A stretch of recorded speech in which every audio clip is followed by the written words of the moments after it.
بسم اللہ الرحمن الرحیم۔ السلام علیکم ورحمۃ اللہ وبرکاتہ۔ عزیز طلباء، امید ہے کہ آپ خیریت سے ہوں گے۔ آج ہم قافیہ کا سبق نمبر 31 پڑھ رہے ہیں، جس کے اندر ہم تنازع فعلین کا بیان پڑھیں گے۔ چلو چلتے اپنے سبق کی جانب۔ بسم اللہ الرحمن الرحیم۔ وَإِذَا تَنَازَعَ الْفِعْلَانِ ظَاهِرًا بَعْدَهُمَا فَقَدْ يَكُونُ فِي الْفَاعِلِيَّةِ مِثْلُ ضَرَبَنِي وَأَكْرَمَنِي زَيْدٌ، وفي المفعولية مثل ضربت وأكرمت زيدا، أو في الفاعلية والمفعولية مختلفين فيختار البصريون إعمال الثاني والكوفيون الأول۔ ترجمہ دیکھ لیتے ہیں۔ اور جب تنازع کرے، جھگڑا کریں دو فعل اپنے بعد واقع ہونے والے اسم ظاہر میں، چنانچہ کبھی یہ تنازع یا یہ جھگڑا اپنے لیے فاعل بنانے میں ہوگا، جیسے ضربنی واکرمنی زید، اور کبھی اپنے لیے مفعول بنانے میں ہوگا، جیسے ضربت واکرمت زید، اور کبھی فاعل و مفعول بنانے میں ہوگا، اس حال میں کہ دونوں فعل اقتضاء میں مختلف ہوں۔ تو بصریین پسند کرتے ہیں دوسرے فعل کو عمل دینا، اور کوفیین پہلے فعل کو عمل دینا پسند کرتے ہیں۔ آج کے درس کے اندر صاحب قافیہ رحمہ اللہ نے تنازع فعلین بیان فرمایا ہے، جو اس میں فاعل کا پانچواں حکم ہے۔ تو آج کے سبق میں 4 باتیں۔ تنازع فعلین کی تعریف، مصنف رحمہ اللہ کی مذکورہ عبارت کی توضیح اور فوائد و قیود، تنازع فعلین کی صورتیں، بصریین اور کوفیین کا اختلاف۔ چلتے ہیں پہلی بات کی جانب۔ تنازع فعلین اس کو کہتے ہیں کہ کلام میں 2 یا 2 سے زیادہ فعل ہوں اور ان کے بعد آخر میں ایک اسم ظاہر ہو، اس میں ظاہر میں بھی ما قبل والے افعال کے لیے علی سبیل البدلیت معمول بننے کی صلاحیت ہو، اور ان افعال میں سے ہر ایک یہ تقاضا کر رہا ہو کہ یہ میرا معمول بن جائے، تو اس طرح ہر فعل کا اس اسم کے بارے میں تقاضا کرنا، اصطلاح نحو میں اس کو تنازع فعلین کہتے ہیں۔ دوسری بات عبارت کی توضیح۔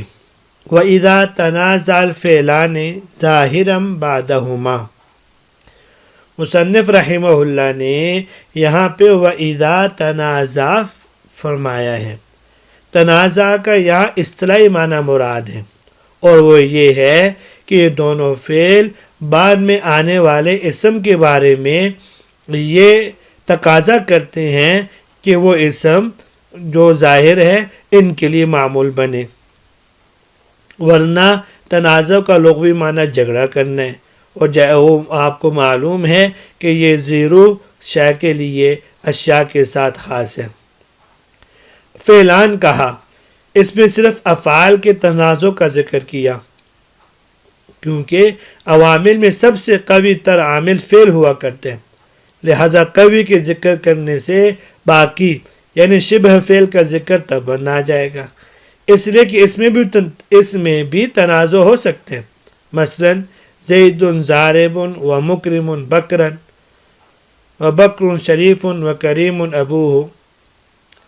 اسی طرح الفعلان میں یہ بھی بات یاد رکھے کہ صاحب کتاب رحمہ اللہ نے فعلان کہہ کر اقل درجے کی طرف اشارہ فرمایا، ورنہ 2 سے زیادہ افعال میں بھی تنازع ہوتا ہے، جیسے کہ حضور اکرم صلی اللہ علیہ وسلم کی حدیث مبارک ہے، تسبحون وتحمدون وتکبرون دبر کل صلاۃ 33، ان میں سے ہر فعل دوبارہ کو اپنے لیے مفعول بنانے کا تقاضا کر رہا ہے۔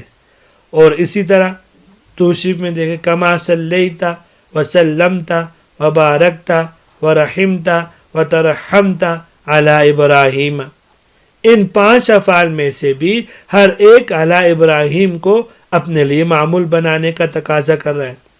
لہذا اس سے معلوم ہوا تنازع صرف دو فعلوں کا نہیں بلکہ دو فعلوں سے زیادہ کا بھی ہو سکتا ہے، کم سے کم جو ہے وہ دو فعل ہوں گے۔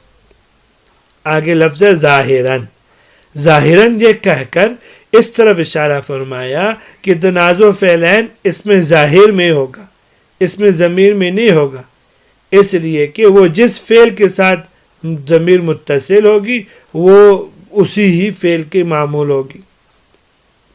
بعدہما، بعدہما کہہ کر اشارہ کیا اس میں ظاہر اگر افعال کے شروع میں ہو یا درمیان میں ہو تو وہاں بھی تنازع نہیں ہوگا، کیونکہ شروع میں ہو تو اس کا مبتدا ہونا ظاہر ہے، اور اگر درمیان میں ہو بالاتفاق ما قبل والے فعل کے لیے یا تو فاعل بنے گا یا مفعول بنے گا۔ اب آگے چلتے ہیں، تیسری بات، تنازع فعلین کی صورتیں کتنی ہیں؟ فقط یکون فی الفاعلیہ او فی الفاعل والمفعولیہ مختلفین تک، یہاں تک پوری عبارت میں صاحب کتاب نے تنازع کی 4 صورتیں بیان فرمائی ہیں۔ پہلی صورت یہ ہے دونوں فعل ما بعد والے اسم کے بارے میں اپنے لیے فاعلیت کا تقاضا کر رہے ہوں، جیسے ضربنی و اکرمنی زیدن۔ دیکھیں اس مثال میں زیدن ضربنی چاہتا ہے میرا فاعل بنے، اکرمنی چاہتا ہے میرا فاعل بنے۔ تو پہلی صورت یہ ہے کہ دونوں فعل فاعل بنانا چاہتے ہوں، اور دوسری صورت یہ ہے دونوں فعل مفعول بنانا چاہتے ہوں، جیسے ضربت و اکرمت زیدن۔ اب ضربت و اکرمت دونوں فعل تقاضا کرتے ہیں زیدن ان کا مفعول بنے۔ تیسری صورت یہ ہے کہ پہلا فعل فاعلیت اور دوسرا فعل اس اسم ظاہر کو اپنا مفعول بنانا چاہتا ہو، جیسا کہ ضربنی و اکرمت زیدن۔ اور چوتھی صورت یہ ہے کہ پہلا فعل مفعول اور دوسرا فعل اسے فاعل بنانا چاہتا ہو، جیسے کہ ضربت و اکرمنی زیدن۔ آگے صاحب کتاب نے بصریین اور کوفیین کا اختلاف ذکر کیا۔ فَيَخْتَارُ الْبَصْرِيُّونَ إِعْمَالَ الثَّانِي وَالْكُوفِيُّونَ الْأَوَّلِ۔ یہاں سے ان حضرات کا، بصری اور کوفی حضرات کا اختلاف ذکر کر رہے ہیں۔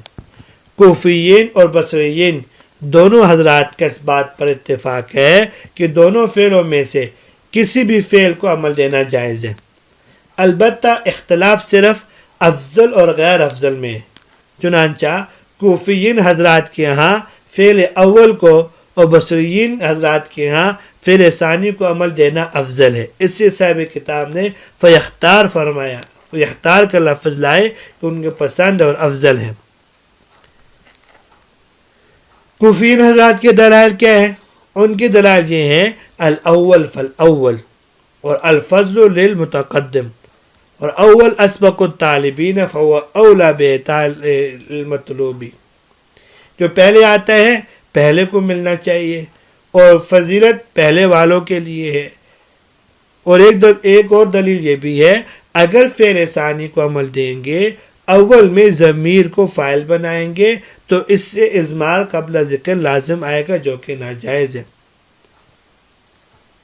بصریین حضرات کی عقلی دلیل یہ ہے اگر فعل اول کو عمل دیں گے تو عامل اور معمول کے درمیان اجنبی کا فاصلہ لازم آئے گا جو کہ ناپسندیدہ ہے۔ اور دوسری دلیل یہ ہے کہ فعل اول پر اپنے فاعل کے ساتھ تمام ہونے سے پہلے دوسرے جملے کا عطف لازم آئے گا، فصحاء کے ہاں ناپسندیدہ ہے، جیسے ضربنی و اکرمنی زیدن۔ تیسری دلیل یہ ہے قرآن کریم اور کتب عربیہ کے رسم الخط سے بھی فعل ثانی کو عمل دینا معلوم ہوتا ہے، جیسے اللہ تعالیٰ کا قول ہے ہاؤم اقرؤوا کتابیہ۔ یہاں اگر فعل اول کو عمل دیتے تو اقرؤوہ ہوتا، کیونکہ کتابیہ تو پہلے فعل کے لیے مفعول بھی بن جاتا۔ دوسری جگہ بھی اللہ تعالیٰ کا ارشاد ہے آتونی افرغ علیہ قطرہ، یہاں بھی فعل ثانی کو عمل دیا گیا ہے، کیونکہ اگر پہلے فعل کو عمل دیں گے تو معنی ہی غلط ہو جائے گا۔ تو چوتھی یہ کہ فصحاء اہل عرب کے یہاں بھی فعل ثانی کو عمل دینا مروج ہے، اور صاحب کافی رحمہ اللہ کے طرز سے بھی یہی معلوم ہو رہا ہے۔ ساری مثالوں میں دیکھیے صاحب کافیہ نے فعل ثانی کی اقتضاء کے موافق اس میں ظاہر پر اعراب لگایا ہے۔ یہاں تک تو ہمیں پہلے یہ سمجھنا ضروری تھا کہ تنازع فعلین ہے کیا اور اس کی صورتیں کتنی ہیں، اور نحات کے یہاں اس اختلاف کیا ہے۔ یہاں تک اس کا تذکرہ کر دیا ہے۔ اب آگے چلیں گے کہ یہ اختلاف کو دور کرنے کی صورتیں کتنی بنتی ہیں۔ تو آج کا سبق یہیں تک تھا۔ اللہ تبارک و تعالی ہم سب کا حامی و ناصر ہو۔ اجازت دیجیے۔ السلام علیکم ورحمۃ اللہ وبرکاتہ۔